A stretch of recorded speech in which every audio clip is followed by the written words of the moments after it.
always a blast. That's where my wife and I had our honeymoon on the Big Island in Oahu, and this will be our second time back together there. So we're really looking forward to that as a couple.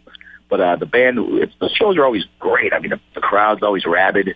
It's the kind of show we like. You guys go all over the place. You play in a lot of different kinds of environments. Different audiences connect on different things. But I'm shipping up to Boston is certainly something that a large pool of individuals connect with Dropkick Murphys on. Talk about first putting that song together and how it connects to the great Woody Guthrie. We were in Madrid, Spain. We got to a show pretty early, and we were backstage and kind of fiddling around. Came up with the line of that whistle and banjo line and all that. Around the same time, we had been approached by Nora Guthrie, was Woody Guthrie's daughter, and she has control over his estate. One of her children is a very big fan of ours, and she, I guess, through her child, is also somewhat of a fan of the band, and she asked us if we'd like to go through the archives of his unpublished stuff and see if there's anything that we dug and we wanted to maybe use. And, of course, we were awestruck and felt honored to even be asked for this, because people like Springsteen and Elvis Costello and many other people have been after those things for years. And you check it out, and a couple of them, the song, of course, I'm shipping up to Boston. Like, Christ sakes, it's a song about Boston. Obviously, we're going to grab that one. So the lyrics are very sparse. There's only a few lines, but after it was released on an album, we were asked through someone by Martin Scorsese if they could use a song in this movie about Boston. Saw the treatment of it. Didn't look too cornball or anything, and the movie turned out to be great, and the song is used in a couple really awesome scenes, one being that big car chase, the real climax of the film. Between that, also, and former closer for the Boston Red Sox, Jonathan Papelbon, was using that as his intro music. So consequently, we gained a lot more fans. People were like, oh yeah, Dropkick Murphys, yeah, I know them, whereas before, like, what the hell's a Dropkick Murphys, Then you even got yourself all the way to The Simpsons, the Departed episode. That was pretty funny. I know that was what the guys in the band were actually a bit more psyched about, because we were almost weirded out by the Departed thing, because literally we stepped off a plane from a European tour, and I guess the premiere was that night. Went to the movie theater and just sitting there completely blasted out from traveling and jet lag and all that, and the song came on in the movie. It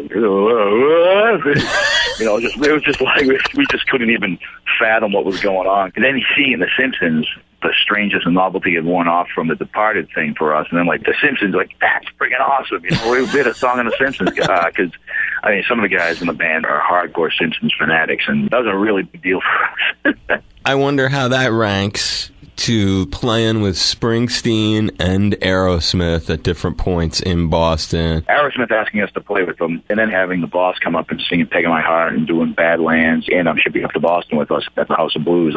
That's some big stuff, man. I don't know what can top that. Plus, also, the audience is there. It wasn't just our song being something cool. It was them being there in the moment and being able to share that with the band. Did Bruce come up to your dressing room at the House of Blues and hang? Or? Oh, yeah. I introduced him to my uncle, who saw him for the first time at Harvard Square Theater in 1975. Never met him before. He's been to see him 50, 60 times, and finally met him. My uncle was in tears. It was great. And Bruce also signed one of my dad's best friend's guitar, which had been signed by Roy Orbison and Muddy Waters and Howlin' Wolf and all these great artists. And I had this little etching pen thing. He's like, if it's possible, you could get Bruce to sign that. And I brought him to sign it. He's like, oh my God, is that Howlin' Wolf? Is that? He was marveling. This guitar is killer. This guy's had this thing for years and years and years. But yeah, he was hanging backstage. He was really freaking cool. He just came in, for sound check, introduced himself to people around and stuff, and really cool, really down to earth. He's one of those big rock stars that's actually doesn't act like a rock star. No security, no entourage, all by himself? I think a couple of people. Max Weinberg came in. Okay. Look at you, man. But, that was really cool. Yeah, I wish my dad had been there when he was there, because my dad's a drummer and a big Max Weinberg fan. But Springsteen, totally cool. Just a gent, took time to talk to people and stuff like that. He wasn't in and out of there. He was just really hanging and just seemed very comfortable being there. You guys are very comfortable sort of cats.